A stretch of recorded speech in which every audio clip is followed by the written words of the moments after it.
All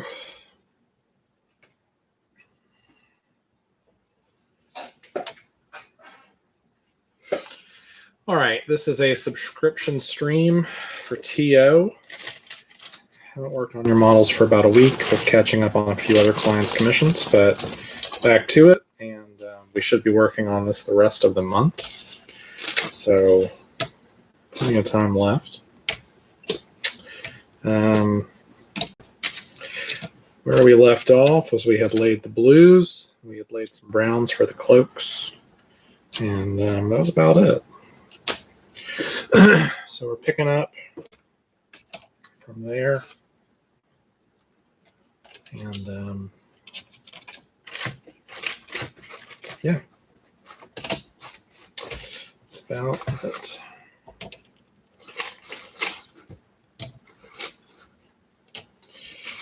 All right, so what we have is 6 eliminators, standard bearer, a captain with a cloak, 2 of these guys, an honor guard, a Phobos pattern infiltrator commander, a captain, so he's another captain, 2 captains. That one's a captain in gravitas armor, whatever it's called. And then this is a intercessor lieutenant. Okay. So we have about 36 hours. Let's pull up.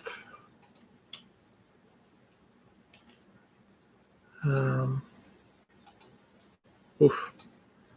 Okay, cool. That's in launch later. Everyone, and welcome back to the channel. This week's War Gaming Training tutorial.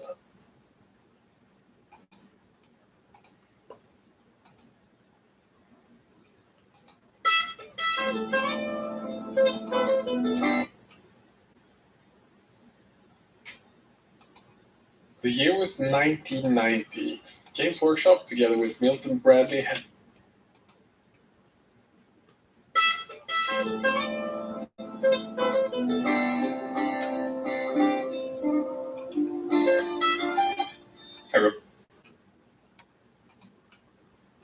Looks cool. Hi everyone, and welcome back to RFD Hobby for another Wargaming Terrain tutorial.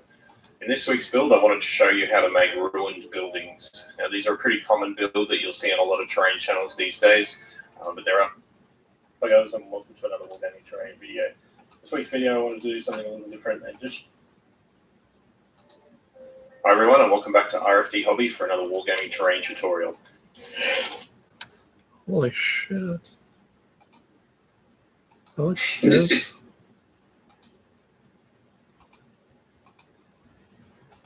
Hey guys. Some of these guys are really good. All right. So.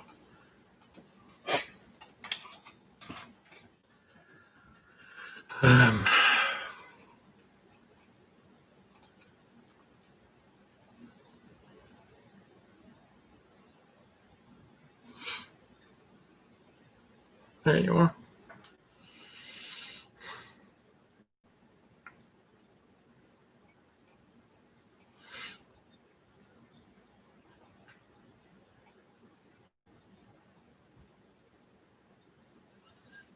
I guess I could start with the guns.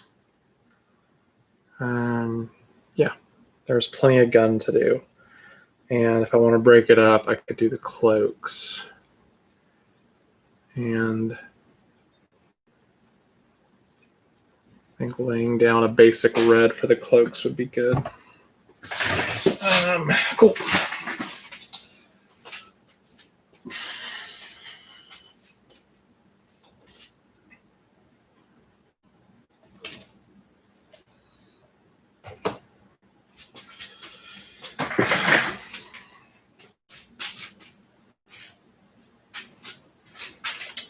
All right, so in keeping with the dark tone,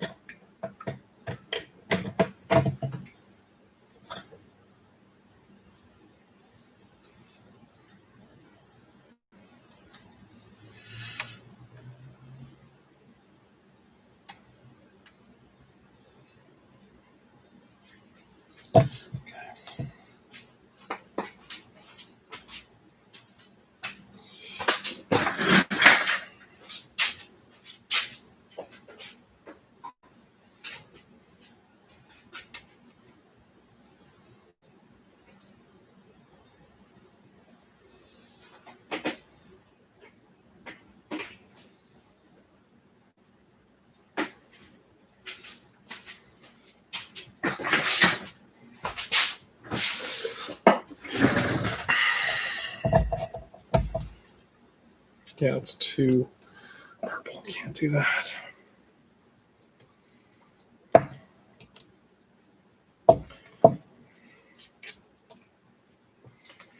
Let's do a little comparison here.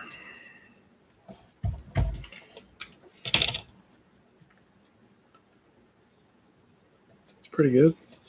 It's a little thick. And let's compare that to, let's say, sanguine base.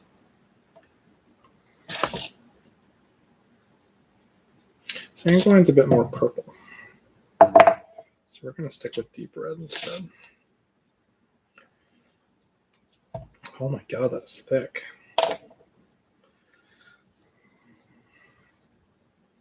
Holy crap.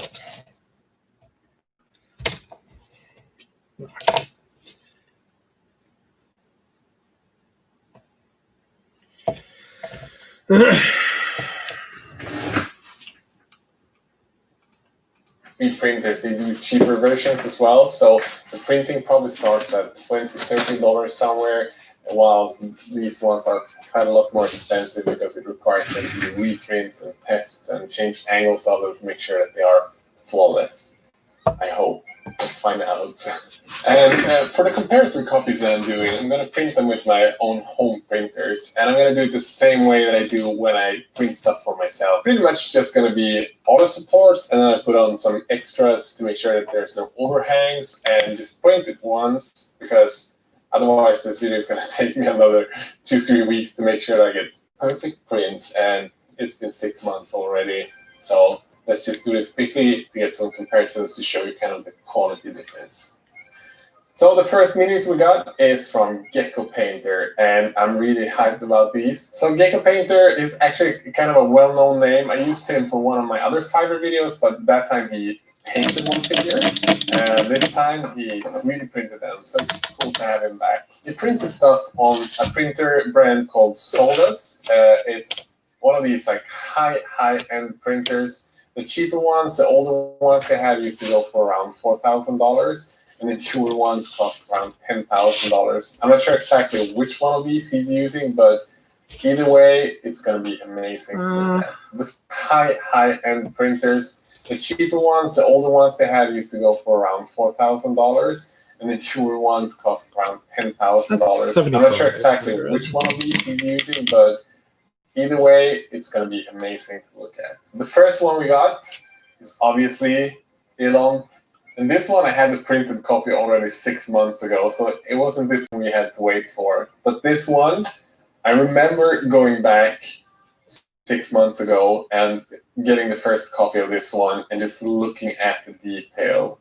Seriously, take a look at just the face and the eyes, the details on the shoulder pads. On the knife as well, we have some printed patterns that are just phenomenal. I have yet to find a piece on this one I can see a visible printing line. Just everything is just top-notch here. This is really world-class detail. Just look at how well printed all the details are with like the earrings and everything. This quality is just so good. And then we compare this to my printed copy, which I think looks quite okay. But when comparing this, we can see, especially around like the leather areas where we have textures, a lot of textures from the professional printed one, and there is none on mine. Also, when I change the angle on it, I see some clear visible printing lines on the stomach area, the chest area on mine. Yeah, that's quite a bit to this video, so I won't ramble on too much this time. Let's get started. Alright, this build today uses mainly XPS foam to form the shape of the hill that we're going to use. You would see me glue this stuff together, so I don't need to go into that in too much detail. Now we are going to shape up this hill as well using a large file and some sandpaper, which I'll show you shortly. Firstly, I just want to give a quick shout out and say a big thank you to my Patreon supporters. You guys are fantastic and I really appreciate your help. If you would like to support me on Patreon, you can check the link in the description below. You can see here I'm just measuring out the front of this bunker where the doorway will be. Now to shape up the hill here, you can go two ways about this. This is just a really cheap white foam color I picked up off Amazon. is around about $19. This does make pretty short work of what we need to do here. You can also use a knife, as you'll see me do very shortly here. It's not quite as clean, but given that we're going to be covering up this hill with some sculpt mold at the end of that anyway, it's really not such a big deal. So keep that in mind if you don't have yourself a hot wire foam cutter like this one. You can simply just use a knife to get these same cuts. It's found a little bit quicker with this cheap hot wire foam cutter you can see here. Now, shaping out the door, again, we don't need anything to be smooth here or perfect. We just want to get the main shape that we're looking for the hill. So about the sizes right. We don't want to spend too much time trying to get these cuts all clean and perfect. As you can see here, I'm just going to file this down and shape it down a little bit with the large file here I've got, and also with a little bit of sandpaper just to smooth out some of the edges. This is just to get our basic shape for the hill, and like I said, no need to spend a great lot of time because a lot of this is going to be covered up anyway. So once you've got that done, only take a minute or two to shape that down. It's really easy to mold this foam. So once you've got that down, again, make sure you're using some breathing protection, so a mask or something there would be a great idea. Here I'm using a little bit of a blowtorch, so this is my Dremel blowtorch here, and I'm just really lightly just hitting this with a bit of heat to form up a couple of craters on this hill. So I want this to look like it's been damaged by maybe some mortar fire or something like that at the end, and I'm just trying to get a little bit of more depth into where these craters are going to sit on that hill. So you can build the craters up on top of the foam, so if you haven't got a means to sort of create these divots, you can just add a little bit more sculpt the mold when you get to that point in the process, and you can just build up your craters that way. This just gave a little bit more depth for the craters when I went and added them in down the track.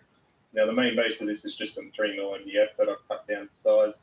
Nothing too special about this at all. I just wanted a bit more room around the hill to place some grass, some rocks, and a few bits of scattered terrain as well. So easy enough to glue this down. That you do need to remember though, it's best probably to get that shiny surface off the foam if you have it there. Just easily just rub over a piece of I think it's 180 grit sandpaper, just a few passes with the sandpaper over this gets rid of that shiny surface. This will just help the glue to adhere better to the rougher surface rather than the shiny. We're going to go back and touch that up after the first pass. PVA glue worked fine here. I didn't need too much. I just wanted to make sure that I did seal right up to the edges. So I'll smear this around a little bit just to make sure that those edges do have contact with glue, just to try and prevent any gaps that might form there. I'm not too worried about this MDF bending. As you can see, the hill itself goes out to fairly close to most of these edges. So the good covering of mold glue release maybe, and a large surface area on that foam, it should hold steady pretty well. Now the next part of this process is to make the small radio tower that I placed towards the back of this hill. Now it's a pretty simple process. The first thing I did was just went through with some small paddle pop sticks here. These are the thinner ones, and I've just cut off the rounded end on one side and then measured out the height that I want for this tower. So roughly about 11 centimeters I think I chose here, and I just measure that and then cut off the other rounded ends on little paddle pop sticks or stirrers if you like. Now laying these down on the table, I made sure that the width of these was the same across all four sides. So I'm building 4 separate sides. If you saw my radio tower video, you'll be pretty familiar with this process. So I will put a link to that one at the top here for you. That way you can go and check that one out. There's probably a little bit more detail in that build than I'll go through today in this video here. So just laying these all out, making sure I'm using the lines on my cutting mat here to make sure that the width between each of the sides is the same. And as you can see, you just want to stick those down. I'm just using some painter's tape there.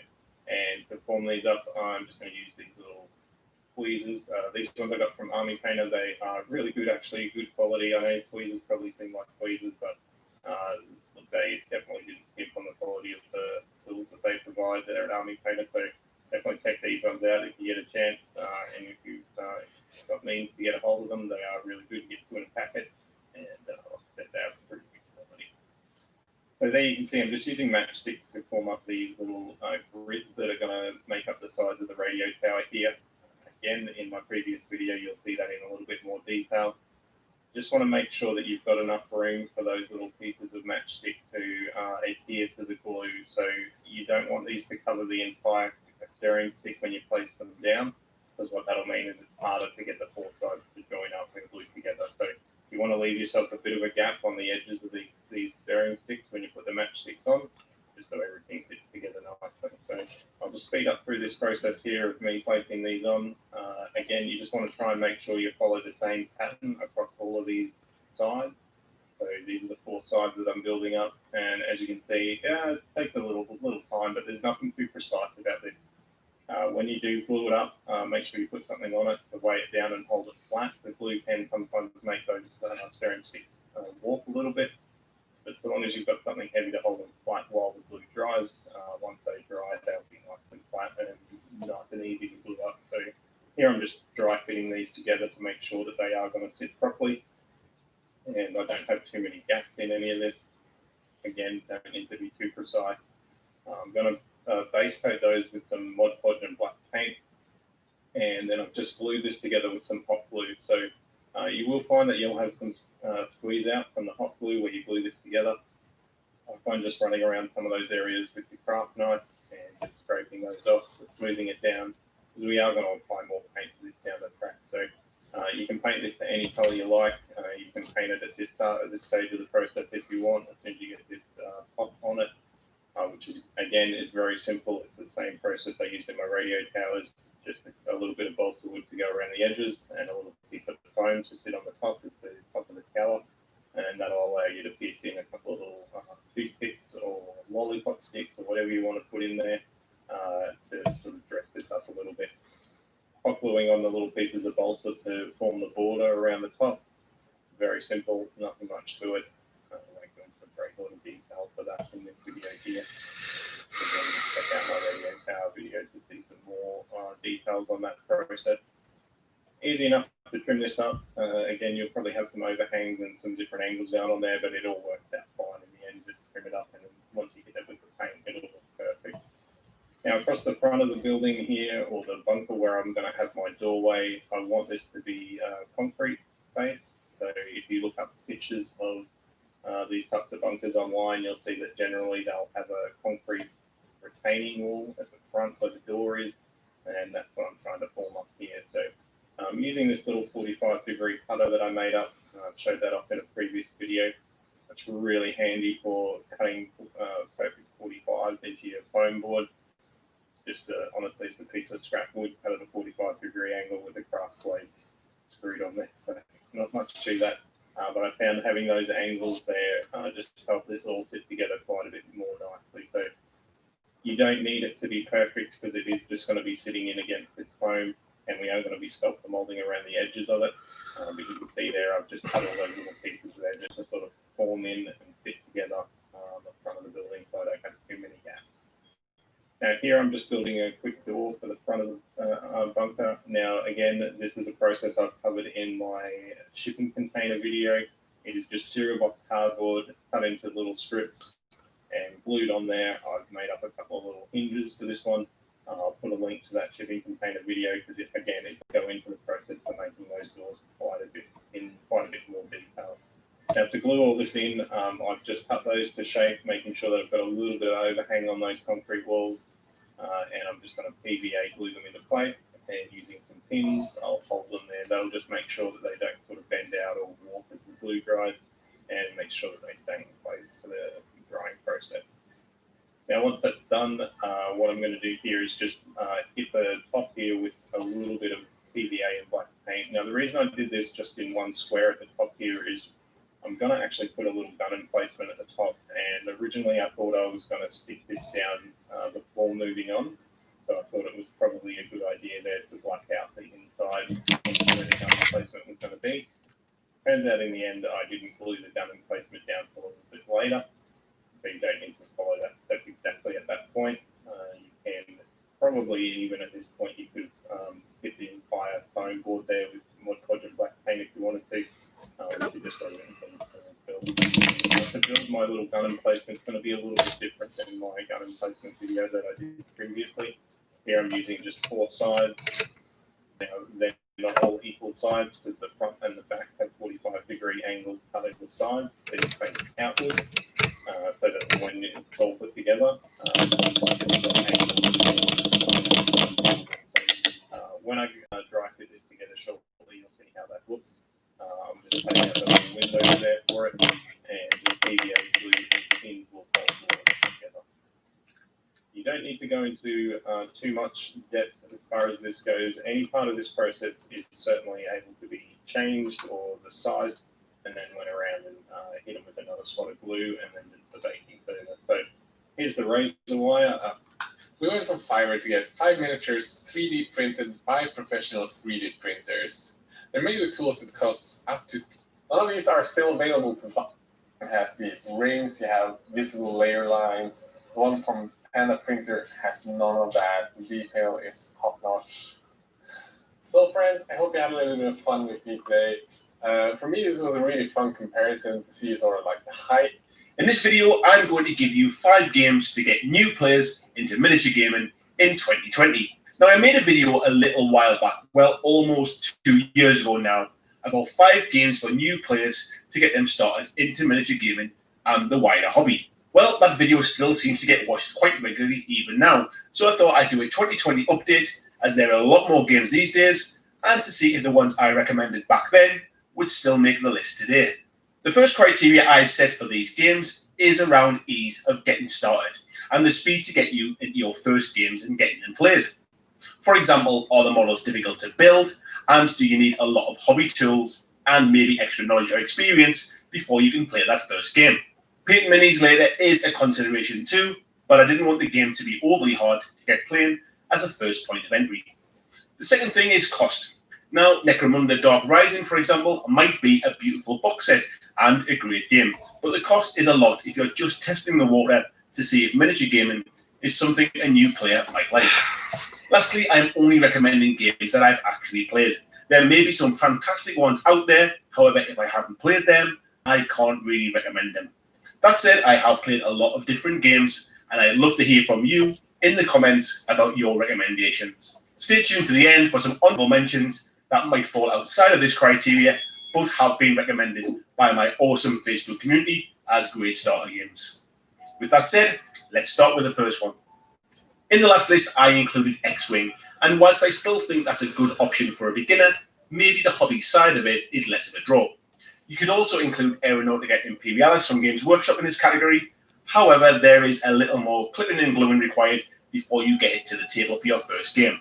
Blood Red Skies by Warlord Games, however, falls firmly into that aerial dogfight genre. However, the 12 miniature Spitfires and Messerschmitts that you get in this starter box are single-piece coloured plastic planes, and that means it's super fast to get you into your first game. There's the option to paint up your fleet if you want to. However, there's no tools or glue needed to get you started playing. The gameplay is very much streamlined with limited stats to worry about, and each plane comes with a neat movable base which denotes if you're climbing or diving your plane, or advantaged and disadvantaged as the game calls it. All of the rules, special dice, tokens and measurement tools are included inside the starter set, and if you're more into historical gaming than sci-fi or fantasy gaming, then this might be right up your street. If you do decide to take this game a little further, there are lots of other types of planes for sale by Warlord. However, it's worth noting that these tend to be single-piece metal planes and not plastic like those in the starter set. In my original video, I included Warhammer Underworld Shadespire, and as that game has moved into its 3rd season now and has actually become easier to play casually, it makes sense to have it here too. You can pick up a more simplified set called Champions of Dreadfame, which may well suit some players. However, for only £10 more, I'd recommend you picking up the full 2-player intro set, which sees 2 new warbands, tokens, cards and boards, which will be usable should you wish to expand the game further into the future.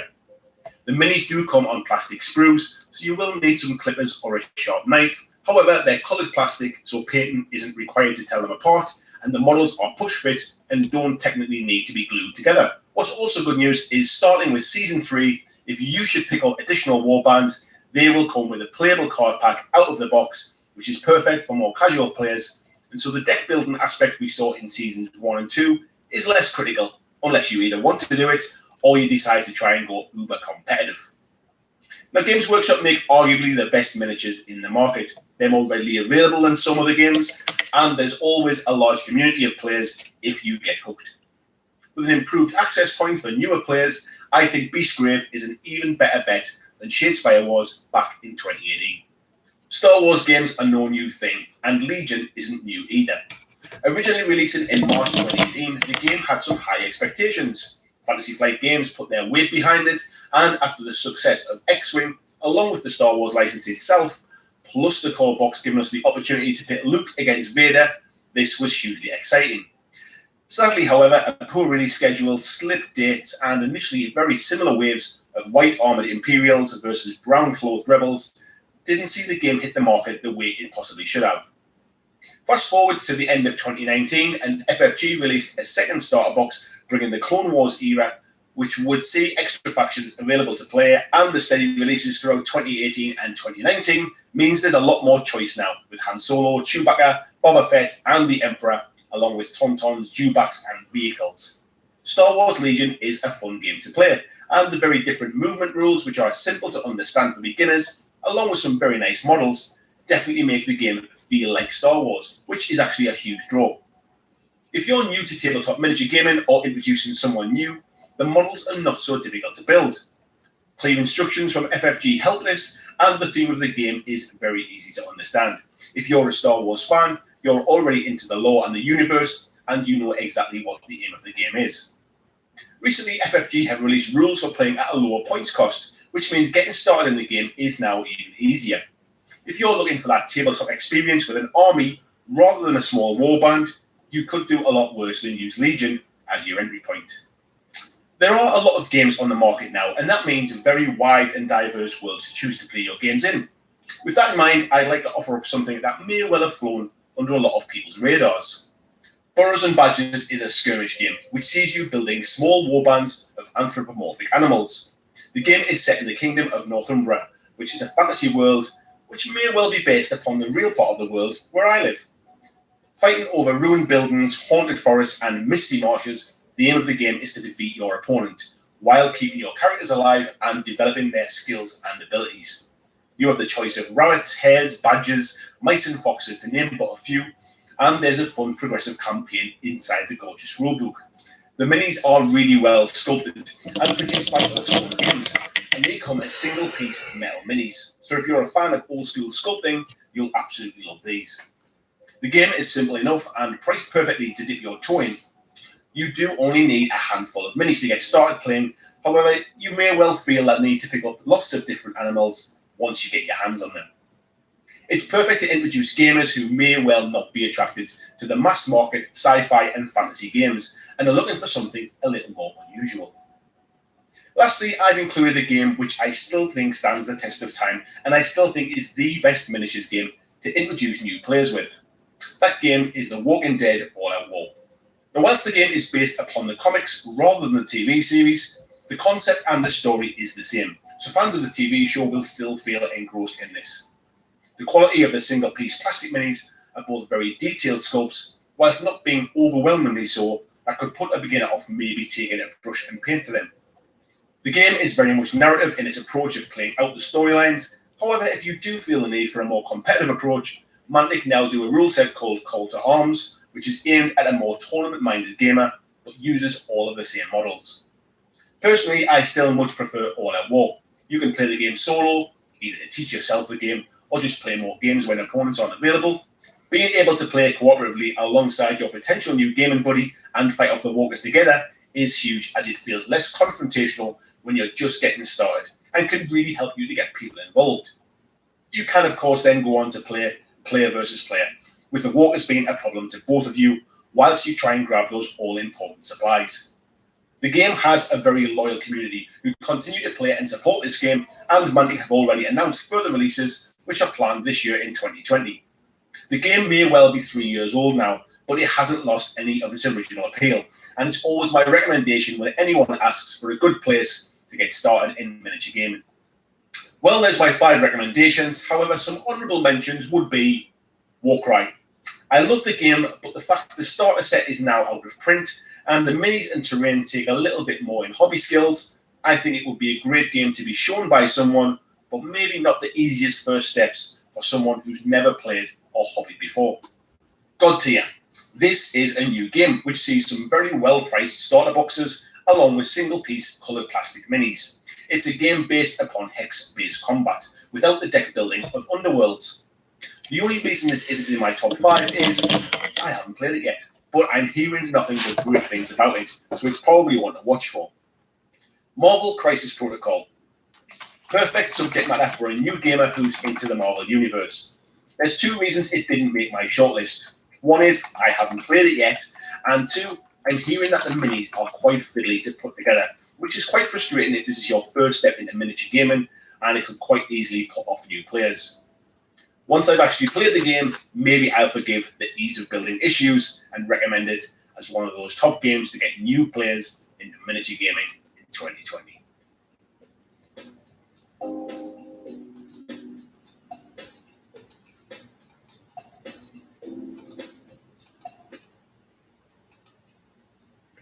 Surprised that the Ancient doesn't wear his banner's not red, but it's not. It's blue. I think it should be red, but I'm not going to paint it red. No, fuck me. I guess it does need something, doesn't it? Let me see if I can't find an example of it in red. I just think red would be really nice.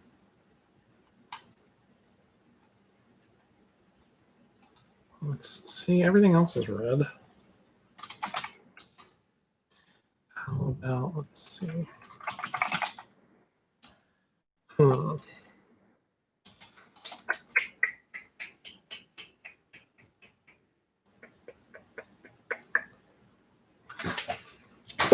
might do it red anyway.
Not a fan of that. God.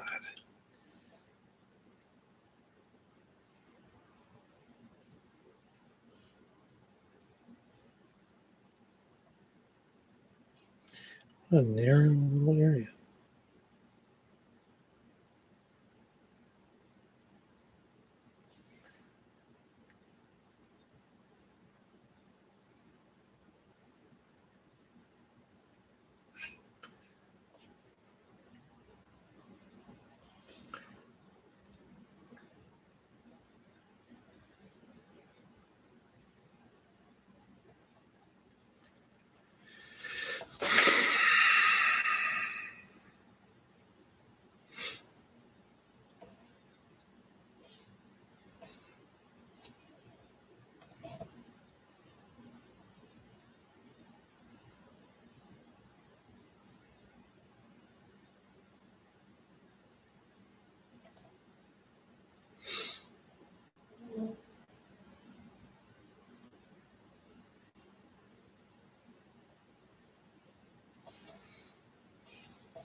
the pink color, it's really hard for me to suspend my disbelief and picture it as a terrain piece, but once you start getting the brown on there, it gets exciting. This piece is going to be a little different. This is going to be sort of an area where the sand has blown up in sort of a dune around some low rocky outcroppings. This is a piece that in 9th edition could be difficult ground, as well as also something that's defensible and breachable. So something that your troop types can walk through, but vehicles can't, and would be an impediment to movement, and also a position that'll provide some cover. Varying your pieces like this not only make the game more interesting, but they make it more visually interesting as well. So I'm using some bark chips here, which I don't use much of in this project, but they're also a great way to get sedimentary stone texture. If you want to see more about this, check out my video on my Wasteland Desert Fort, which I will link here. This was an interesting experiment here. I noticed in some of my reference pictures there are areas where desert sand has blown up against the rocky outcroppings. I made a decision not to put these outcroppings on bases just to minimize their footprint and also make them easier to store. But I did want to get some of the effect of the crumbling rock falling off of the rock, as well as sand blown up against it in sort of like, almost like drifts. I was about to say snow drifts. I mean, in Canada we have a lot more snow drifts than we have sand dunes, so that's where my mind is at. I mixed up a little bit more of my caulking and sand and paint blend, and covered it on my dune areas so they would match the battle map. It's just like icing a cake. I think about food a lot when I'm doing terrain. It's kind of interesting. Do not eat, by the way, for all my viewers. What I'm doing here is I have a paper towel with alcohol on it, and I'm patting down, and then I'm applying the same mixture to my dune. It ends up just kind of looking like this weird panzerotti or cookie or something like that, so I'm not sure that was successful, but you gotta try. Here I'm adding a brown wash to some of my stone areas on my dune piece, because I wasn't convinced that the color was exactly the way I wanted it. I did a lot of tweaking with the color on this project. It's kind of hard to hone in on what exactly I wanted. I knew I wanted a dark rock and a reddish sand to give the impression of a red desert. It was kind of tricky to get the effect just right. So at this stage, I was looking at the color of the rocks, and I was thinking that maybe I needed to go a different direction. There's an interesting thing about miniatures and the way they react with light compared with real-world objects. In the real world, in a desert, a rocky landscape will be lit from the direction of the sun, and to a much lesser extent, a small amount of reflected light from the sand. But you get that harsh sunlight, you get those deep shadows a lot of the time. And this does not necessarily come across in the same way on a tabletop setting. Like, for example, in my living room, which is where I'm going to be using these pieces, there is big windows with natural light coming in from the side. There's an overhead lighting fixture, and there's white walls that reflect light as well. And you don't get the same depth of shadows and the same harsh lit look and the same orangey sunlight highlights that I wanted to get on this rock unless you punch it up a little bit with the paint. So I decided to come back in from a very dark base coat and rip this up again, starting dark and coming light with successive dry brushes to simulate the lighting effect that I wanted to do. And this is very similar to how a miniature is painted. You know, in real life, if a man's shirt is blue, it's, you know, that's just what it is. But if you're trying to paint a blue shirt on a miniature, you're going to do a dark blue on the underarm and the armpits, and you're going to do some highlights on the top. It's the same concept here. You have to simulate the lighting environment that you're trying to suggest. And then as a final step, I'm going to do a light dry brush all over my mat. Very subtle, but just to pick up some of the raised areas, to give a little bit of variation. And then let's set up the table all together and see how it looks.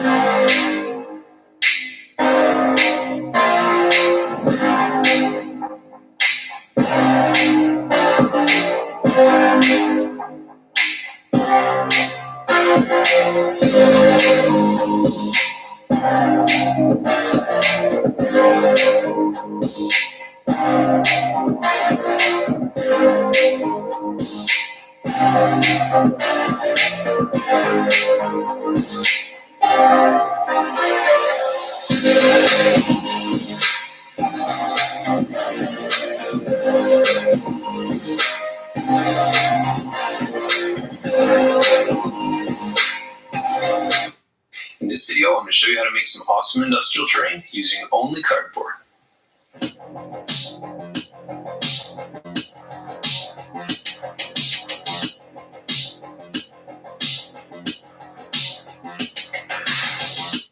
Hey guys, welcome back to Eric's Hobby Workshop. I'm in a group on Facebook called the Necromunda Terrain Builders, and they have a quarterly build challenge. And this quarter, the challenge was to see what you can build with cardboard. Now, the rules in this group aren't particularly stringent, and no one would care if you used materials in addition to cardboard, but I thought it'd be an interesting challenge to see what I can build using only cardboard and nothing else. And by nothing else, I'm of course not counting glue, sand, paint, and whatever else I feel like using. But all the materials for the build are cardboard. Let's get to it. All right, you guys, we're going to start this off with some graphics medium chipboard. This is the holy grail of crafting materials, or as I like to call it, Wylock board, as popularized by the legendary Wylock's Armory. So we're going to start with an 8.5 by 11 sheet of this. We're going to, jump to something else. Nice editing, Eric. Guys, I cut out some footage there because I actually made too much stuff for this video. The first thing I made is going to be featured in another video. But I'm going to start by making some greebly details here by cutting a piece of 1/4 inch chipboard and a piece of 1/8 inch chipboard, and then cutting those into short lengths and alternating short, long, short, long, short, long to make this piece here that's going to be a really nice vent. This was kind of the fun part about this project, is problem solving all the ways that you can use chipboard to make details, where normally I would rely on a bits box. Anyways, I used some corrugated cardboard here and square off a nice box, bracing the corners with some hot glue. And then I test fit the front, but I'm not going to attach the front yet because I am going to put a chipboard cladding on this. But not before I cut out my door hole. I cut the corners with a little bit of a bevel, I guess you'd call that there, to give it more of a futuristic silhouette. And then I make the same pattern on a piece of chipboard, make sure they fit nicely. Next, I'm gluing a bit of a recessed doorway backing. This will allow me to put my door recessed from the door frame, which will give a little bit more interest. Next, I'm cutting out a frame for the doorway itself. This is a little bit of relief that I'll add around the doorway and give it sort of a nice little bit of industrial detail. When you don't have any bits to work with, you start realizing you have to embellish things on your own with some careful planning and more chipboard. The glue I'm using for most of this stuff, if it's not hot glue, is Eileen's Tacky Glue, which is the first time I've used it. It's kind of like a really thick white glue, but I really like it. I think I'm going to use it more. Next, I'm going to cut some cereal board here. This is a thinner cardboard, stuff that cereal comes in, at least here in North America. Can't speak for the rest of you. But yeah, I'm going to draw some parallel lines here. And then using my ruler, I'm going to mark off some measurements to allow me to make a sort of toothed pattern to give the indication of one of those futuristic doors that slides closed from either side. And I thought that'd be a nice little detail here to make my door a little something special. So I cut that out with my X-Acto blade. Make sure you have really sharp knives for this stuff. You'll get those nasty little corner pieces there, which I inevitably get. And then glue that on and clean up the glue if it oozes out before it dries, because it'll make a dry, hard bead that'll ruin your texture if you don't do it. Next, I use some more tacky glue to glue my chipboard facade on, and you're starting to see what I'm getting at here. I cut a few more pieces of cereal box, and I'm going to use this as cladding for the inside of the door frame where that horrible corrugated cardboard texture is. I really do not like corrugated cardboard as much as chipboard, but that's okay. I don't need to use too much of it because I got a big pack of chipboard. If you want your own big pack of chipboard, check the links in the description. I'll hook you up. Can kick back a little bit to the channel. Everybody's happy. So I glue that together with a little hot glue. And I have this nice boxy structure that's going to be the basis of my project here. I glue some more chipboard pieces to all sides of that cardboard, just to cover those ugly corrugated corners and get some nice flat walls that'll paint up really nicely later and accent my details. Next, I'm going to make some stairs. As you can see, I made a grid here with the rise and run that I wanted. And then I cut out 4 of these diagonal strings, and on 2 of the 4, I cut the risers and the treads into the string to give it this nice notched look. Then taking another piece of chipboard, I think that was 1.5 inches across, I cut myself a bunch of nice little treads. And with these treads all cut up, I glue my strings to my other pieces, and then I can glue the treads into the strings. And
So sergeants have red helmets.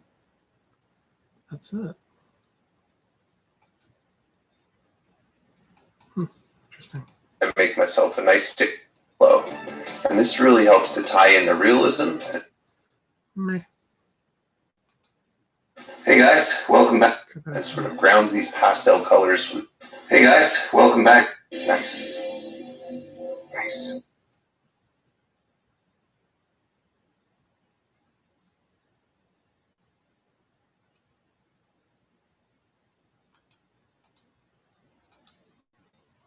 This episode is brought to you by ElderwoodAcademy.com. Hey dude, have you seen my dice? Have no fear, but in this video, I'm going to show you guys 7 of my favorite terrain builders of all time.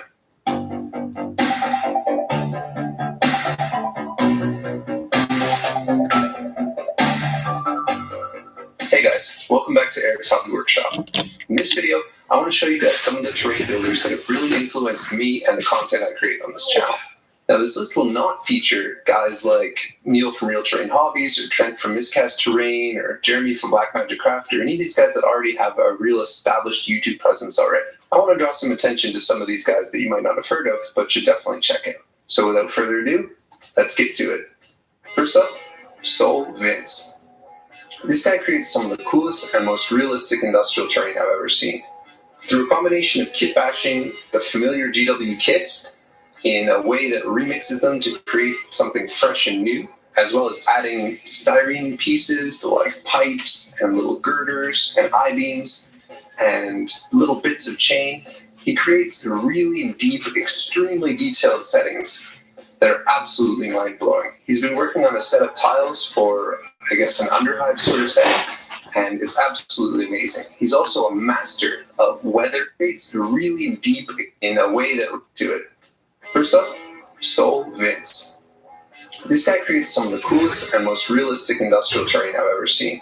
Through a combination of kit bashing the familiar GW kits in a way that remixes them to create something fresh and new, as well as adding styrene pieces like pipes and little girders and I-beams and little bits of chain, he creates really deep, extremely detailed settings that are absolutely mind-blowing. He's been working on a set of tiles for, I guess, an underhive sort of setting, and it's absolutely amazing. He's also a master of weathering, from doing grimy little corner bits to some of the most fantastic rust that I've ever seen, and his stuff is definitely worth checking out. By the way, I'll be posting links to everybody I mentioned in this list down in the description, so make sure to check them out after the video, and go give these guys a follow on their various platforms. Next up is Dented Armor. This guy makes some of the most amazing fantasy buildings. He has a really distinctive style that's super crisp that I really, really love. He makes buildings that just sort of seem like they're right out of my imagination. They have some exaggerated elements like cartoonishly long chimneys and very pointy gables on them that really give this distinctive high fantasy look that I absolutely love. He also is a master of this really crisp paint job he puts on everything, which I assume uses an airbrush. It gives everything sort of a surreal, cel-shaded look that I think is just absolutely fantastic. He's really got a style of his own, and the care that he puts into each one of his builds is fantastic. The way he's able to compose shapes together is something that I really look to for inspiration when I'm working on my own builds. The more shapes you have in a building tends to add to the visual interest and make it more interesting to look at, and he's absolutely nailed that in each one of his builds that I've seen.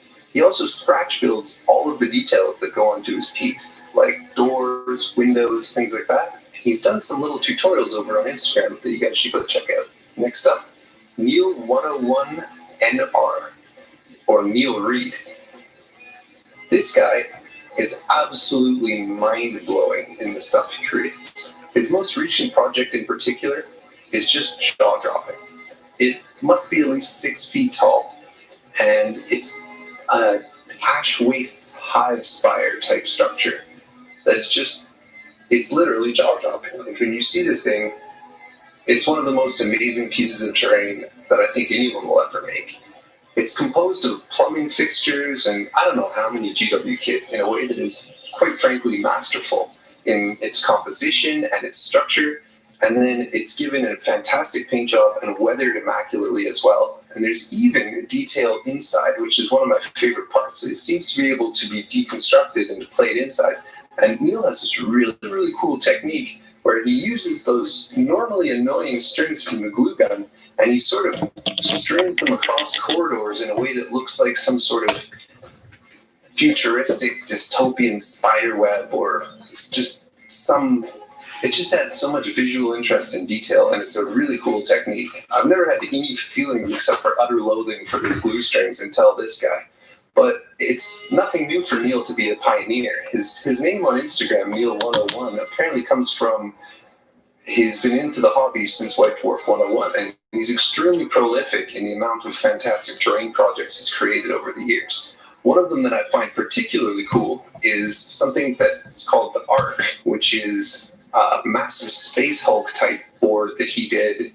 And it's hard to overstate how ahead of his time Neil was in terms of the aesthetic that he put into this board. This is before Citadel released any of their texture paints, like the Crackle paints, or any of those technical paints that produce a rusty finish. And he weathered this board just to the nines, and it just looks just caked in grime and absolutely disgusting, and it's super inspirational and one of the coolest boards I've ever seen. So he definitely deserves a mention on this list. Next up is Marin Sopa, or MS Terrain Labs. Marin might be the foremost Mordheim guy in the world in terms of terrain creation. He has a vision of the City of the Damned that is unparalleled, in my opinion. In addition to having a great sense of what makes a building playable and what makes a board aesthetically pleasing as a whole, he also has a super keen eye for really cool details. In specific, I really admire his one technique where he's... Jesus. If you're like me, Fuck me.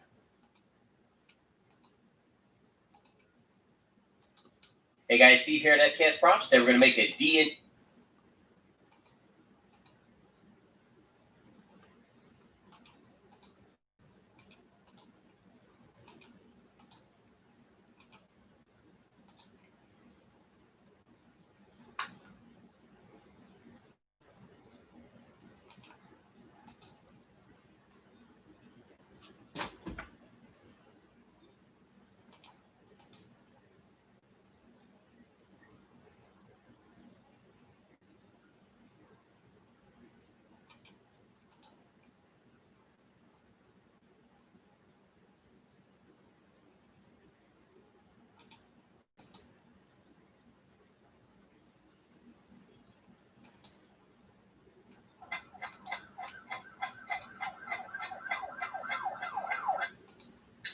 Where were? Fuck.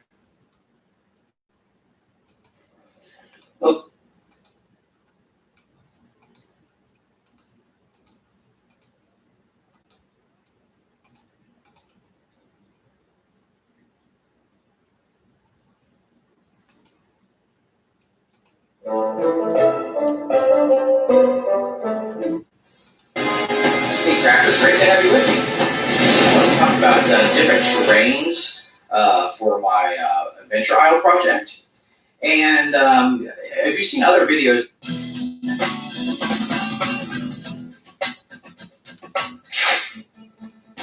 Hi. If you're like me, you probably look at Fat Man. Suggests the construction of the buildings as a laughing plaster, where when the buildings are broken, you can see these broken boards coming out of the edges, and then you can see this crackling plaster texture on top.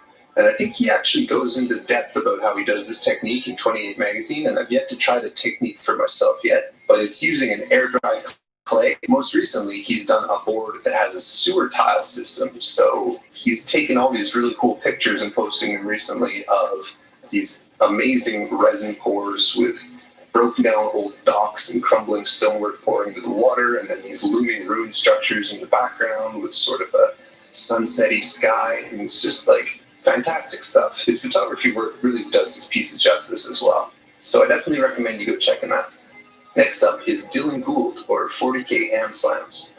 Dylan is on this list for a couple things. First of all, his absolute mastery of the understanding of the Necromunda setting, in my opinion.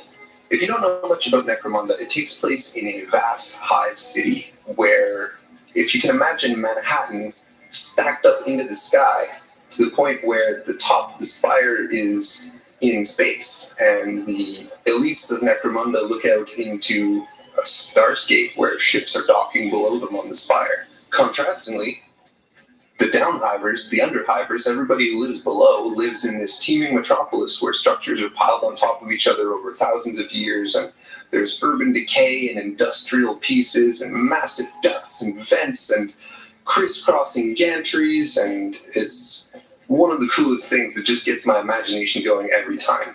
And Dylan has done a fantastic job of suggesting this in my mind with the epic scale of some of the things he builds. He's built a vertical board that must be 6 or 7 stories high, starting at the bottom with some of the Dark Uprising walls from the most recent Necromunda box set, and then towards the top he's transitioned into making custom-cut styrene card pieces in the same style.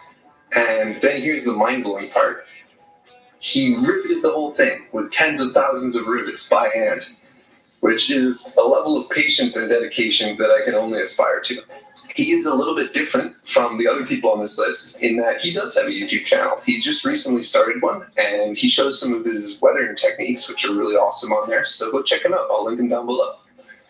Next up is one that I actually need your guys' help with tracking down, and this is a fellow who went by the name of Wolfgang. About 5 or 6 years ago, I used to go on this website called Gideon Gelanda, and on it they had these tutorials that were just pictures with Comic Sans font typed on them and showing the most amazing XPS foam builds, from castles to Mordheim stuff to everything in between. He built several castles that were, each one of them was a masterpiece in of its own. The website Gideon Gelanda is now down, it's gone. It's not archived. I've tried the Wayback Machine, and I've asked in a few groups if anybody knows who this guy is or where this stuff can be found, and I haven't come up with anything. I only have a very few pictures to show you guys, and one of them is here. This is Vampirberg, which is a vampire castle, and there used to be a lot more pictures of this, and it was super cool. There was a whole crypt portion in the bottom where there was a sleeping Nosferatu-looking vampire, and he carved out this vaulted ceiling. And it's still to this day some of the best foam carving work I've ever seen. It's one of the things that got me really inspired to build terrain underhive sort of setting. Point check out. So without further ado, let's get to it. First up, Soul Vince. This guy creates some of the coolest and most realistic industrial terrain I've ever seen. Through a combination of kit bashing, the familiar GW kits, in a way that remixes them to create something fresh and new, as well as adding styrene pieces like pipes and little girders and I-beams and little bits of chain. He creates really deep, extremely detailed settings that are absolutely mind-blowing. He's been working on a set of tiles for, I guess, an underhive sort of setting, and it's absolutely amazing. He's also a master of weathering, from doing grimy little corner bits to some of the most fantastic rust that I've ever seen, and his stuff is definitely worth checking out. By the way, I'll be posting links to everybody I mentioned in this list down in the description, so make sure to check them out after the video and go give these guys a follow on their various platforms. Next up is Dented Armor. This guy makes some of the most amazing fantasy buildings. He has a really distinctive style that's super crisp that I really, really love. He makes buildings that just sort of seem like they're right out of my imagination. They have some exaggerated elements like cartoonishly long. Pretty cool.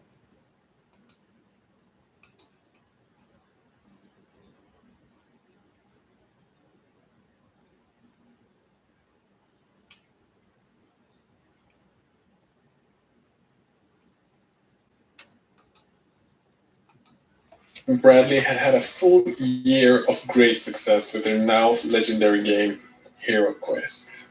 Miniature RPGs and strategy games were making their way in every kid's living room. And why rest on your laurels when you're on a winning streak? Enter Space Quest.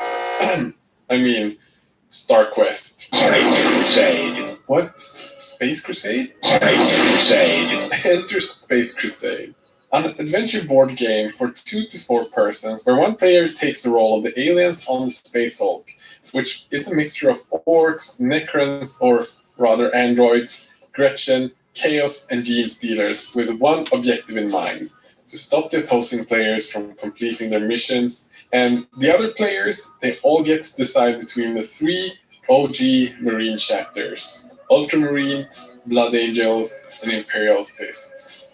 So, Warhammer 40,000 and Rogue Trader had been out for 3 years already, and it made all the sense in the world to create a gateway board game for all of the younger players out there before they get into the heavier drugs of Warhammer 40,000.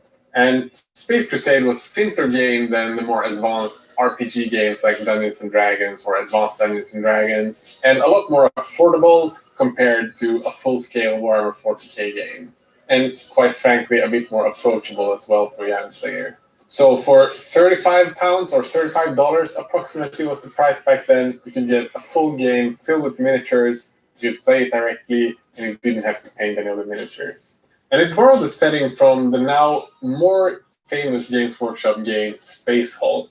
But instead of moving single, very clumsy Terminators in narrow pathways, you got to select an entire unit of tactical Space Marines. So you buy one box set for about $35 or pounds. I'm not entirely sure on the release price, but that was around the price they cost back then. And you have a fully playable boxed game set. And you didn't even have to paint the miniature because all of the Marines were colored depending on which chapter they belonged to, so you could play it just as it was. And it's really cool how integrated all of the release of Space Crusade was with Hero Quest, as if you picked up a game of Hero Quest, you would actually get pamphlets in every sold box with Star Quest commercial and advertising just to make sure that it would be a success. And even though the game was never released in the States and it never hit the same cult status as Hero Quest, it was still popular enough to grant a video game. In 1992, a video game version of the board game was released by Barry Leitch and was available on a bunch of different platforms such as the Commodore 64, the Spectrum, the Atari, and the DOS. And if the game was good, well, I guess that's something for us to find out for a different video. And this specific box was actually given to me from one of my patrons, Miguel, who used to play this together with Hero Quest as a kid. And after he saw my Hero Quest video, he said that it would be really fun if I could do something similar with Space Crusade, or as you might notice, as it says on this box, Star Quest. And in the UK, it was released as Space Crusade, but in some of the Central European countries, Italy, Netherlands, Belgium, and Germany, it was called Star Quest, and that was quite simply just to connect it back to the Hero Quest game that already had become a giant success after 1 year of release. And you might not be able to see it on the box, but inside of this, I was also given the expansion sets, Elder Attack and Mission Dreadnought. You don't have the boxes for those, but all of the miniatures are in here. So let's check that out. And something that's quite funny when you open this German game and actually read the rules, as often with violent games in Germany, the translation tones down most of the graphic elements. So the aliens are chaos robots instead of orcs and living creatures. And instead of killing these robots, the player just removes them from the dimension, or they get caught by the effect of the weapons. So if you play the game in Germany, none of the enemies got harmed while playing the game. For example, the assault cannon can easily be recognized as a type of machine gun, but in the German version it's called a zero-time gun, and its effect is explained by a time bubble slowing down the enemy. So what can we find in this 30 years old beautiful box? Well, there's quite a lot to be found actually. We start off with a beautiful rule book. It's not a big book, not packed with pages and pages of lore and rules. It's a quick introduction, a few pages of rules, and a few artworks. You also get a mission book with all of the different scenarios to play, again, very similarly to what Hero Quest offers. You get a total of 4 different playing tiles, and these 4 can be combined in many different ways. Immersive scenery pieces such as walls that can be placed in any way you want as long as it's across. And 24 different cool doors and docking boards and airlocks. 64 wonderfully illustrated playing cards in perfect late 80s, early 90s aesthetics for both the chapters as well as the aliens. Lots of tokens, like a lot of them. In just the base set, there's 88 different tokens and bits. And most importantly, the miniatures. In the base set, you get a quite hefty amount of miniatures. 15 Space Marines, 5 from each chapter. 5 Case Marines, 4 androids or Necrons, 8 orcs, 14 Gretchens, 3 Gene Stealers, and 1 freaking Dreadnought, bringing the total up to an even 50. But if you were lucky back then to get any of the expansions, like Mission Dreadnought, for example, you'd get another 6 Space Marines, 4 androids, 3 Tarantulas, and most importantly, another 2 Dreadnoughts. If you, on the other hand, got the very sought-after Elder Attack, you got 1 Elder Exarch and 9 Elder Warriors. And you might think that these are the first ever plastic Space Marines, but they're actually the second ones. Because already 2 years before these were released, they actually did plastic Space Marines for Rogue Trader. But I must say, if we're comparing these to the modern day Space Marines, these ones look quite a lot more like the modern type Space Marines. While the Rogue Trader Space Marines have the beaky helmets, look more like the metallic ones they did back for Rogue Trader. These are more like the modern second era and onwards Space Marines. And considering how old this box is, 30 years old, I'm actually quite impressed with how creative Games Workshop and Milton Bradley were back then. The quality of the cast is actually quite good. The details are all visible. Maybe the rivets could be more visible on the weapons, for example, some of the miniatures, but you had interchangeable weapons where you could switch out the weapons on each of the different Marines to find the weapon loadout that you wanted to have for yours. And the detail, I would say, is maybe even slightly better than Hero Quest. Maybe it's because the sculpts are a little bit more simple in the shapes, it's many sharp edges, but I feel like they're almost more detailed than the Hero Quest ones. And similarly to my Hero Quest project, I would love to just go through this box and paint everything up in a modern style. While I don't have time for it this week, I thought it would be fun to just paint up 1 or 2 of them and just do it in a modern, high painting standard, quite different from what was done back then. And painting Ultramarines is just one of my favorite 40k things to paint. I'm starting off with Dark Sea Blue from Vallejo and going up to Zotic Green, and finally highlighting it with a brush using Blue-Green from Vallejo.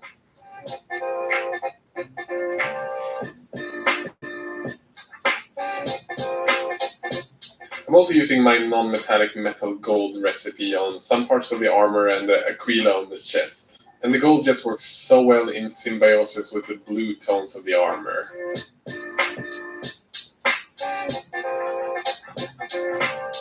And then just topping the whole thing off with non-metallic silver or chrome on the weapon. And yeah, it's looking good.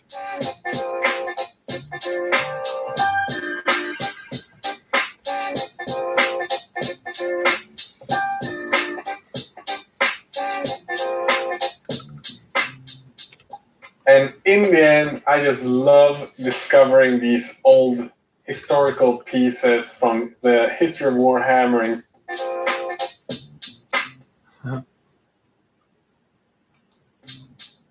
And in the end, I just love discovering these old historical pieces from the history of Warhammering.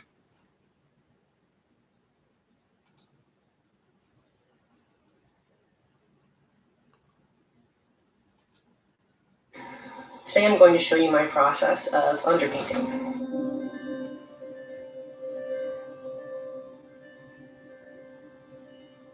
I get a lot of questions about how I paint certain things. What paints do I use? How do I achieve a certain effect? The truth is, I'm really just using a few simple tricks over and over again to get a variety of different results. And the main trick I use every time I paint is underpainting. A big component of this is also zenithal highlighting, which you might be familiar with or you might have heard people talk about. So today I'm going to be covering all of those things. Underpainting, sometimes called sketch style, is when you paint an entire miniature in black and white first before you add any color to the figure. People often ask me, what are the benefits of putting in all of this effort up front instead of just using, say, a layering technique or a base coat and then shades and then a highlight? I would argue that the most important part of any miniature painting is your highlights and shadows and making them look natural and not forced. Mastering this technique is kind of like learning how to build a really strong, rigid foundation for the building you're going to build. Once you've built that strong foundation and you know the house isn't going to fall down, then you can decide on what it's going to look like on the outside or what sort of interior design you're going to put into it. The colors on a miniature are kind of like that. They don't really matter as much as you think they do. They do. So that would have been pretty cool. I hadn't really thought about that. Let's take a look at how they did their eliminators. His hood in red. See, he did his hood in brown as opposed to red. So he's a sergeant, but the only thing that's noting him as a sergeant is he's got like red. Okay, it is a red helmet underneath of there. Interesting, interesting, interesting.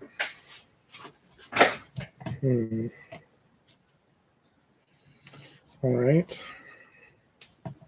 Well, I think what I'll do then is I'm just going to apply this as one layer, and then I'll just shade it down a bit with some purple or something. Matter a lot, and I'll be making more videos about that.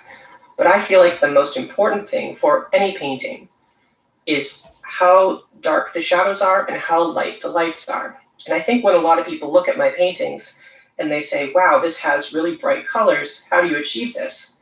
It's underpainting every time. Because I'm putting down these really bright whites and these really dark blacks underneath those colors that are really going to help them pop. So if you want to achieve really nice neons or really bright kind of fluorescent colors, this is the way to do it. So there's a lot that you can do with underpainting. But for this first video, I'm going to narrow it down to just 5 steps. And those steps are prime black, zenithal highlight, dry brush white, Nuln oil, and final highlight. And it's that simple. In order to follow along, you're going to need an airbrush setup and basic airbrush knowledge. I'm not going to cover how to use an airbrush in detail in this video. I'll be covering that in a later video. And if I eventually make that video, I'll be linking it right up here. I might not, but if I do, I might as well put that link in there. If you don't have an airbrush, you could use just spray cans of spray paint to a sheet. And it's that simple. In order to follow along, you're going to need an airbrush setup and basic airbrush knowledge. I'm not going to cover how to use an airbrush in detail in this video. I'll be covering that in a later video. And if I eventually make that video, I'll be linking it right up here. I might not, but if I do, I might as well put that link in there. If you don't have an airbrush, you could use just spray cans of spray paint to achieve a similar effect. It's just not going to look as good as if you use an airbrush. You will also need the following paints and supplies. Put that link in there. If you don't have an airbrush, you could use just spray cans of spray paint to achieve a similar effect. It's just not going to look as good as if you use an airbrush. You will also need the following paints and supplies. Vallejo Airbrush Thinner, Vallejo Glaze Medium, Vallejo Black Surface Primer, Vallejo Model Color French Mirage Blue, Vallejo Model Color Pale Sand, Games Workshop Nuln Oil, as well as your miniature of choice.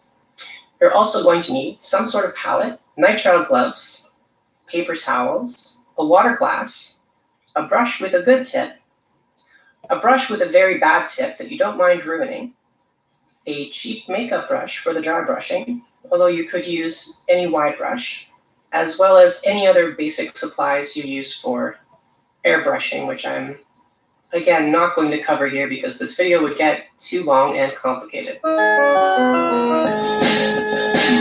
First things first, before we do any sort of spraying, we're going to want to put on a respirator. If you're airbrushing without a respirator, it's just really bad for you. Don't do it. All right. Respirator on, gloves on, spray booth on, compressor on. Now we can get started. My primer of choice is Vallejo Black Surface Primer. It works pretty well and it dries pretty quickly, meaning you can move on to your next step even quicker. For our test model today, you can see I'm using an older model from my collection. It looks like it was primed a long time ago, but it has a lot of nicks and dents on it. So we're going to give it a nice fresh coat of black primer before we proceed. Possible when airbrushing, 50-50 thinned mix of airbrush thinner and French Mirage Blue. In this video, I'd like to take you back to the start of the new millennium. Not the 41st millennium, not the 31st millennium, but the second millennium. In the year 2000, the third edition of Dungeons & Dragons was released. So today, on the 20th anniversary of the third edition of Dungeons & Dragons, I'd like to take you back and go through a little bit of my experiences, my nostalgia, and a bit of a review of the third edition of Dungeons & Dragons. While we're doing this, I'm going to be repainting one of the player character miniatures from my original D&D campaign as a gift from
Every once in a while, I see a man in that chair who could just as easily be on this side of the table. That must.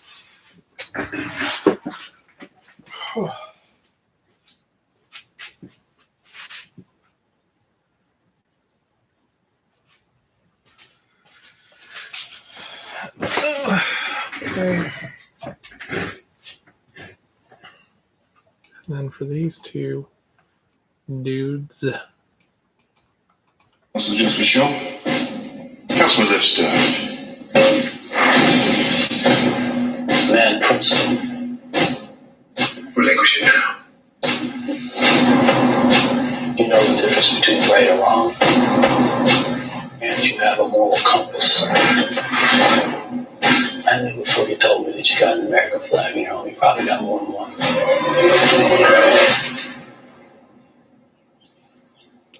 You're a patriot.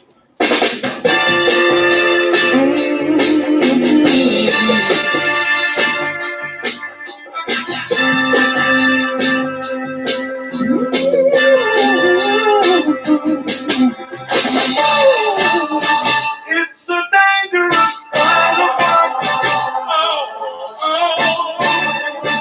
Don't tell me my business. I do things direct, and I have assistants. won't last forever. Minimum freedom. I'm not going to tell you anything you want to hear, and prison will give me plenty of time to look at guys I don't like. Watch out, coming to you, man. Interesting.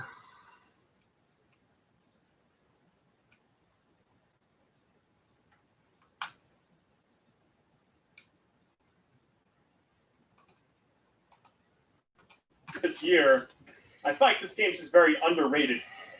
Because while it might not get good reviews from certain people now, I think the overall engagement and the user rating on Metacritic. Hello, my name is Silvio. I am not a computer. I am a gorilla. Which is high. That's as high as Sekiro and a bunch of other ones. You know, goddamn well, you're going into space. What are you saying? Doesn't matter. Hey, come on, goddamn it.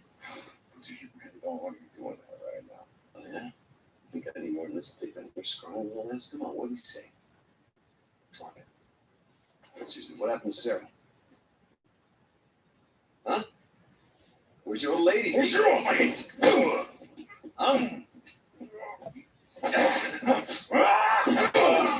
Stay down, brother. Had enough? Where's your old lady, Deke? She's dead, Boozer. Sarah's dead. Yeah, and she's been dead a long time. So don't you think that you mourned her long enough?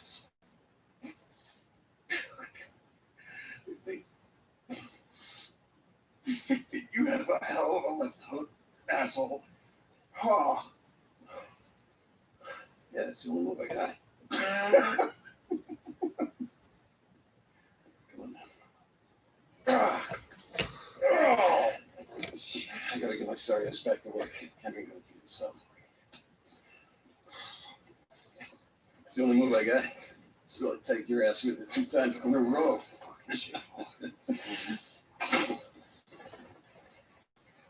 Where we headed? Back to camp. No. I still gotta work a shift. Give me a ride up there. It's just north of the Sherman's camp. Hey. I don't know, man. I still feel like Sarah might be alive out there somewhere. I'm not going to just assume she's gone. Because also, that I Remember quest line, if you notice. Well, why did I do it all swiped up? The swiping's actually cool. I like that. Progress for it is 59%, meaning we got a long way to go. That storyline barely moves when you do anything. What was that, 3%? Or was it 7%? I can't remember if it was 52 or 56 before that. I might be wrong about both of those numbers. So, she died then. And there was nothing you or anyone could have done about it. I should have been here. And what good would that have done? Just drop it. It's done.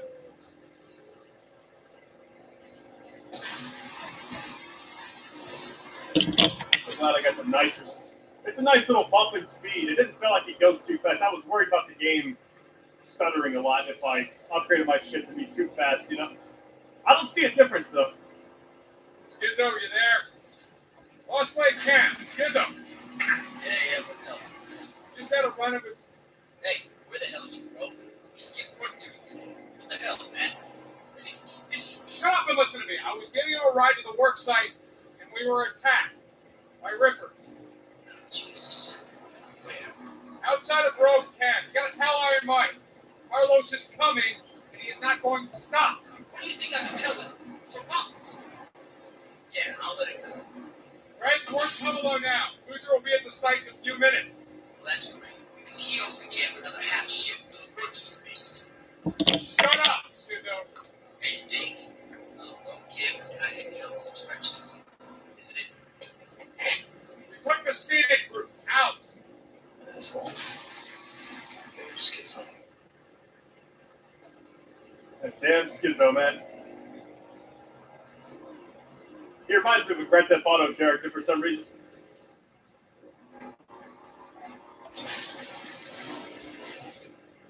Oh, what? Are you? They die? Boozer died. Reminds me of a Grand Theft Auto character for some reason.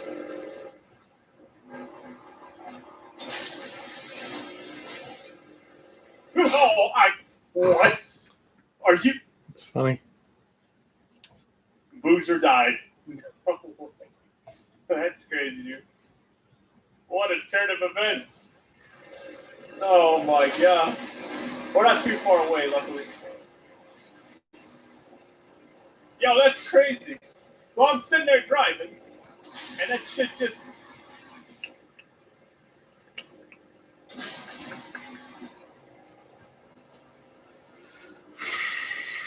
Yo, that was crazy what just happened. I'm like, bump into a pole and it ends everything.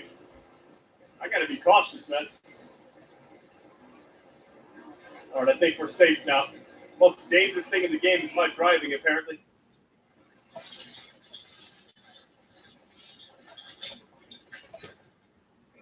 Come on, you guys. Come on, keep working. Keep at it. We don't work, we don't eat. That's it. Hey. Listen, Brad.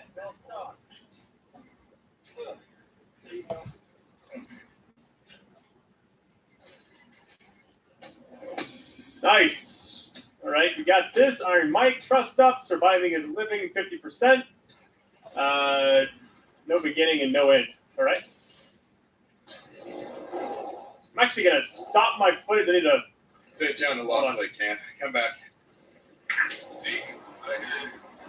Hi. Boozer and I, we just had a run-in. Rippers. God damn it, you broke across the Iron Bridge. Dick, I told you. Just listen. No, Mike. Here, in the road camp. Okay.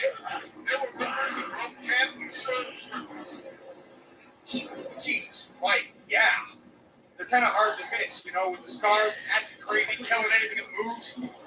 All right, just calm down.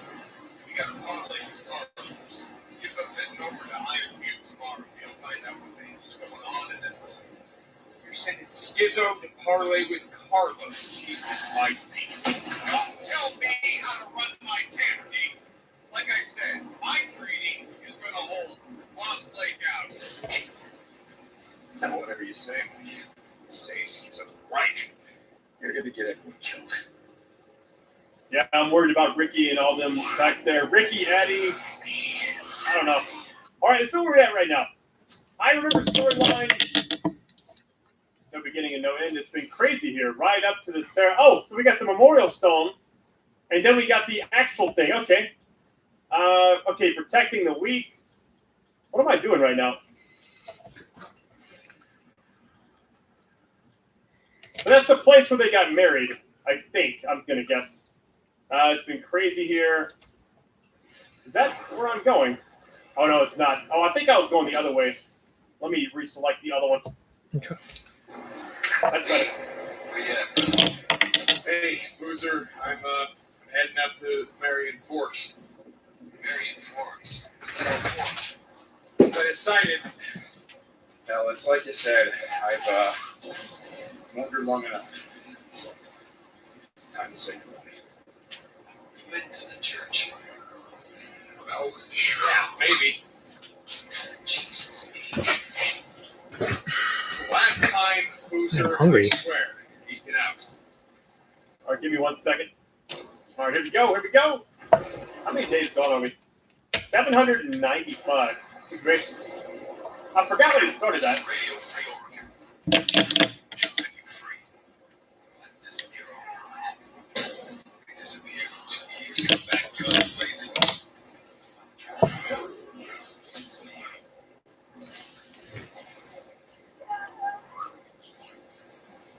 Wait, was that supposed to... Go. Manny killed. Who was it? Mm, A young kid. That's what we we call him. did. Never knew his real name. How old was he? Like I said, a kid. 19, 20. No idea how he lasted this long. But he was a good kid. Why do you ask him? No reason. We spent more time at the camp, got to know folks. Maybe you'd find a reason. Go out. Oh shit, what the hell happened here? That might be worth having a look around. I'm not looking around right now. No thanks. Well, there is a few things I can grab. I was hoping my light wouldn't come on. Nothing scarier than being tucked away in a small tunnel like this with zombies. Oh yeah, I don't want to be too noisy. Hold on.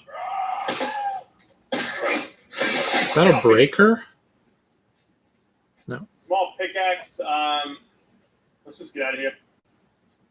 I'm not trying to be trapped in a tunnel. Can you imagine the combination of two things I'll go ahead and say that are kind of freaky if you think about it? Oh no, Screamer. Oh, it's up there. I'm going to get past this stuff. I know I can destroy the alarm or whatever. All right, about here. Can you imagine a tunnel of those zombies in a horde? Like that thing happening? Them all coming down the tunnel like you got to take them all out or find a way to kill them? That'd be some freaking shit in this game. This game does it really well. How the fuck did I do that? Oh, God. That's weird. Okay. Alright. Ooh, free gas. Hold on.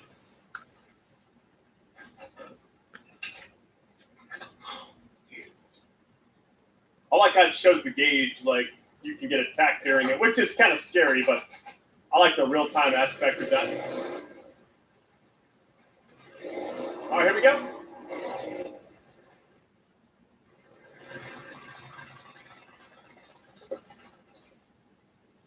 What the fuck?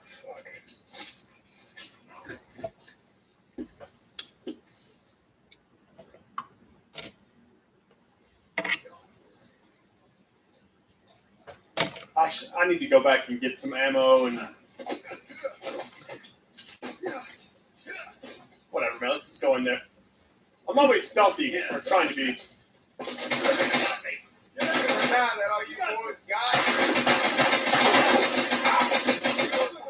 Yeah, bring it on. Let's go.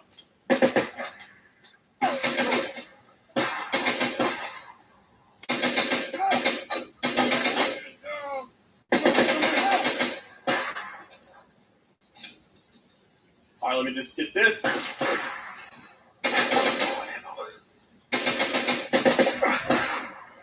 Just more than you. Just running around.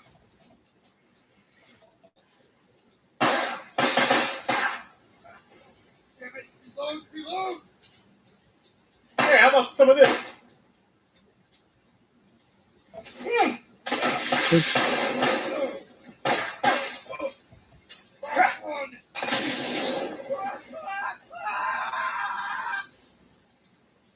Oh, I think we're good.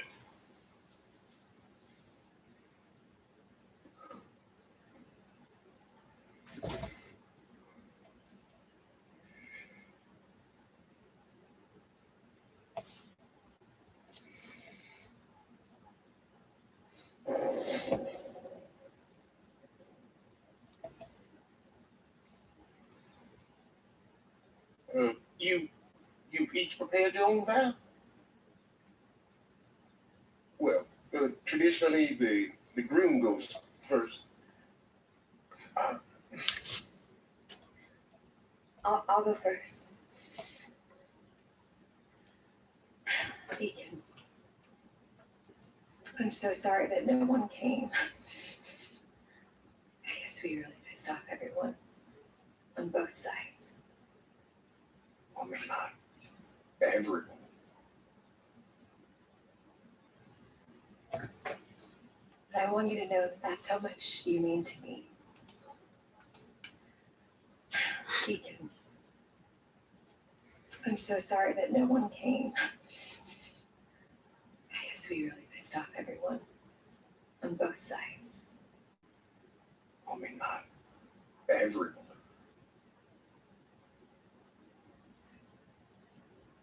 But I want you to know that that's how much you mean to me.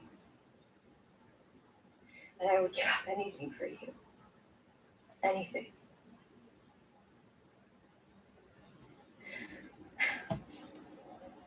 This ring is a symbol of my love. And it is precious. It has no beginning and no end. I love you. And no end.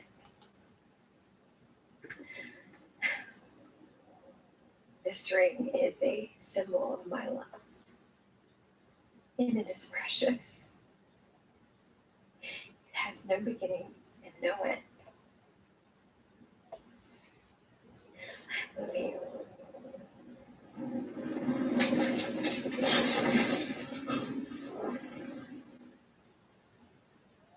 Shit, more of them. Oh my god. I'm not prepared at all for this.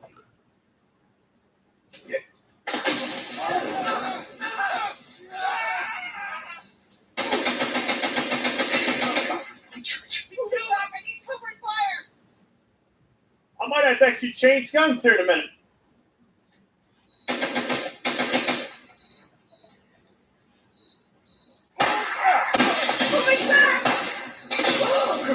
Oh god. Let me just use this and craft you really quick. The slow motion though. Someone's down. I need to craft a bunch of these, man, because I like how you can do it in the heat of combat and it slows everything down.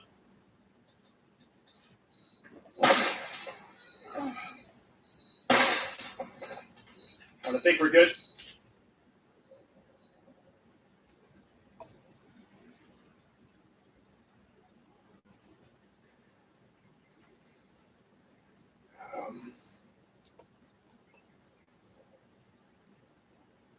This ring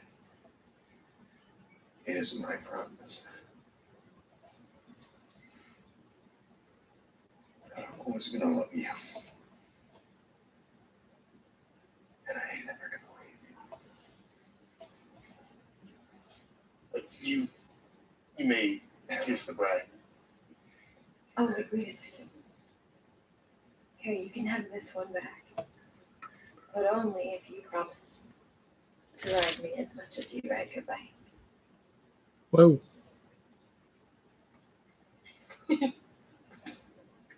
Right now, pronounce you man and, well, wife. Okay, let's go.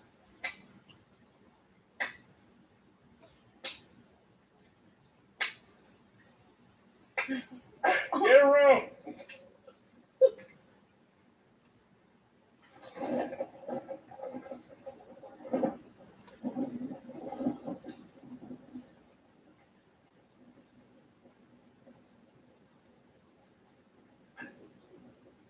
Don't worry. You just never got ahead of me yet.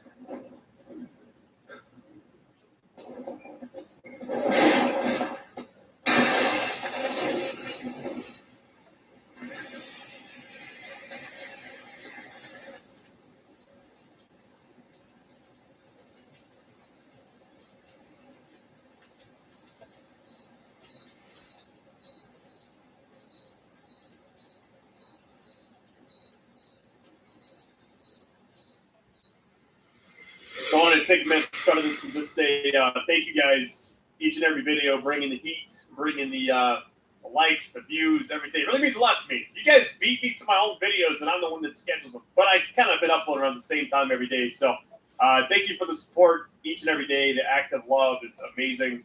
And let's do this, guys. Who's man? You there? Yeah, Deke, what's up? All right, no beginning and no end completed. I remember it's up to 63% now. Nice. Remember that little church, the one Sarah and I got married in? Well, I found a couple of assholes trashing the place. We should have been there. I was in service church. Shit. Yeah. Just checking in. You know. Kind of interesting. I feel like the way the game is structured, it just I guess it kind of just puts you in a way inside the game where it wants you to explore everything, and I think they did a good job with that. I need ammo bad. All right. We got a little spot we can search here. Let me get over here. Controller vibrates a little bit. It's the blood right here. Here we go. Siphon filter roll. There we go.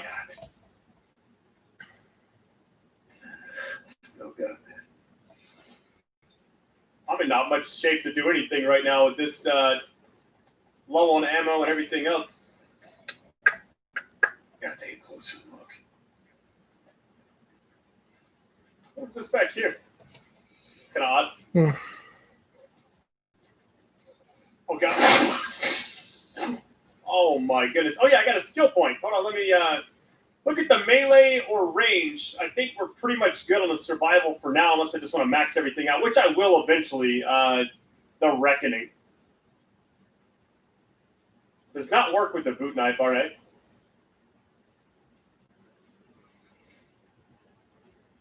Hold on, what? Oh, it's from them hitting you. I thought for a minute it was...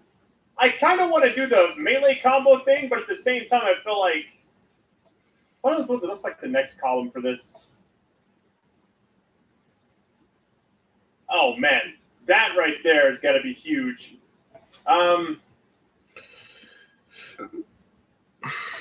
Increased power.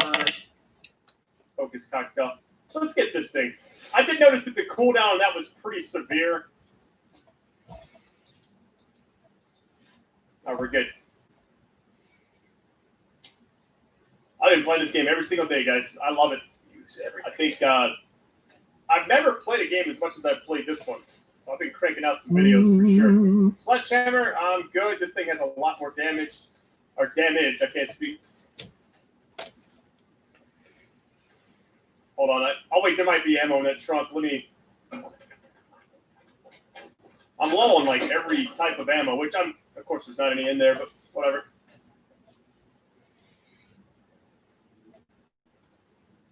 Which way? Gotcha. Which way? I don't know why that reminded me of that Trevor Hall song. I think it's called Origami Train. John, this is Lost Lake. Come in. Yeah, Mike. This is Pete. I heard you tracked down Hart. I was hoping you'd bring him. What the? Snare. Oh, damn it. This is a good guys. Oh, did I die?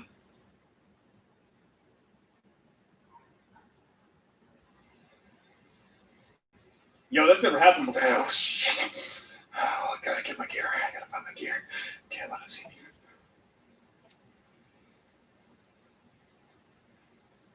Hey, what's up? Oh, what just happened? Getting captured like that? They didn't bother to take my knife, I guess. Or my satchel. I did it. Yeah, you didn't expect this, did you? Yo, I didn't know you could get captured in this game. That is cool. I'm out of everything. Like, all my stuff's gone. John, this is Lost Lake. Come in. Yeah, Mike. This is Pete. I heard you tracked down Hart. I was hoping you'd bring him in for trial. Well, sorry, Mike. He, let's say the Swarmers had other ideas about that. Oh, shit. He didn't tell me that. Mark wasn't the kind of man I'd have turned your back to, but he didn't deserve to go out like that. I guess not. But then I guess Red Lane doesn't deserve to get shot in the back either. Point well taken. See you, Deke. Who's that? Get your blank out. I don't know. I guess I'm supposed to get my stuff back. Daddy, you there? Lost Lost Lake Infirmary. Can you read me? Up here. Hey, good. Look, are you gonna be around for a while? I need to see you. Is everything okay? What's wrong? Look, nothing. I'll tell you when I get there. Geeking out. Where's all my stuff at? Hold on, let's look around. Oh, here, it has to be in this, right? Dee? No? Hey, we got a job for you. Oh, no, it is. Ricky. Hey, okay. Yeah, I'll check in. Geeking out. All right, I think we're good. The fact that I got captured, crazy, man. Oh, can I go across this? Zombies next to me? That's not good. It's a horde. All right, I'm running. This looks like about knee deep, maybe. All right, I think we're good. There's somebody behind me, though. I don't know if zombies can swim in this game. Can you imagine, like, you're surviving a zombie apocalypse, and you look to, like, the nearest pond or whatever, and you just see a zombie doing backstrokes? That shit would be crazy. All right, that's good. A little false alarm. Got a little sidetracked there because I hadn't planned on getting captured. When I saw that little thing in the road, I was like, let me just. Oh, hold on. What's that noise icon? It's not my bike. Hold on. All right, let me heal up. Stamina depleted, but it goes right back up. I wonder if this game's gonna have like a new game plus where you get to keep all your points and everything. All right, let me see if I can fast travel really quick. We got hard to miss. Oh yeah, I think I passed that last time. Oh my god. There. Okay. Let's get through this tunnel really quick. How many times have I come down this tunnel? It's been a long time. Been playing this game so much, it's like I honestly thought if I put this much time into it, I would have beaten it by now. But I haven't got anywhere close, I feel like. All right, up here on the left side. I think it's just as simple as killing a few enemies. Right? Has to be. Oh god, please don't tell me it's right here with the thing. Oh no, it's just past it. That's a narrow checkpoint. I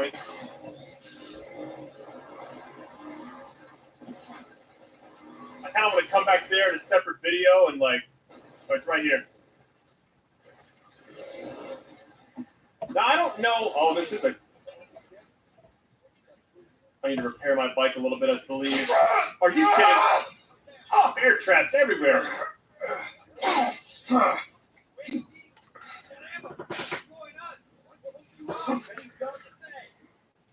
I really need to get some ammo. Yo, I'm low on everything.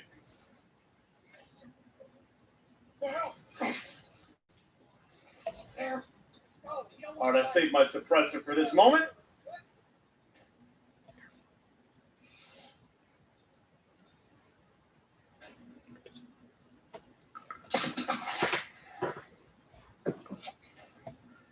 All right.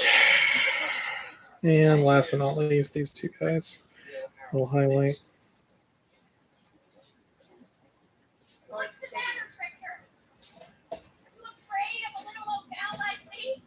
Nothing crazy. Yeah, it's up there. Okay, it's above me.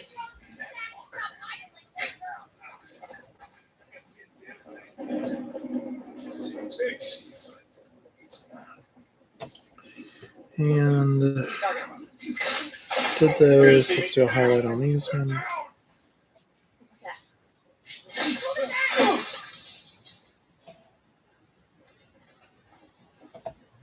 I might pick up their guns, but I really don't think I will right now. Nothing crazy. Let me go up here. Here goes nothing. What do you say now? Oh, here goes.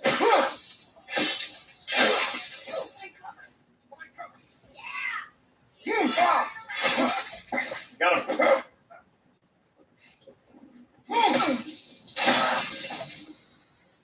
All right, I think I'm good. Let me know. Collect the bandana. It's just as simple as getting that done. It was on the way. It worked out perfect. Oh. This thing, the durability on this weapon lasts a very long time. The fact that there's one that also can give you to where it can do more damage is crazy to me. Okay.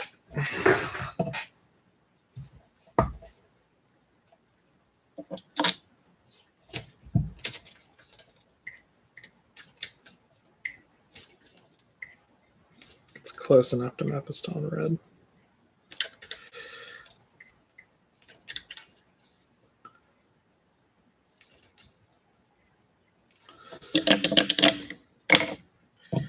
All right, we're going to let that cure. We are going to take 5.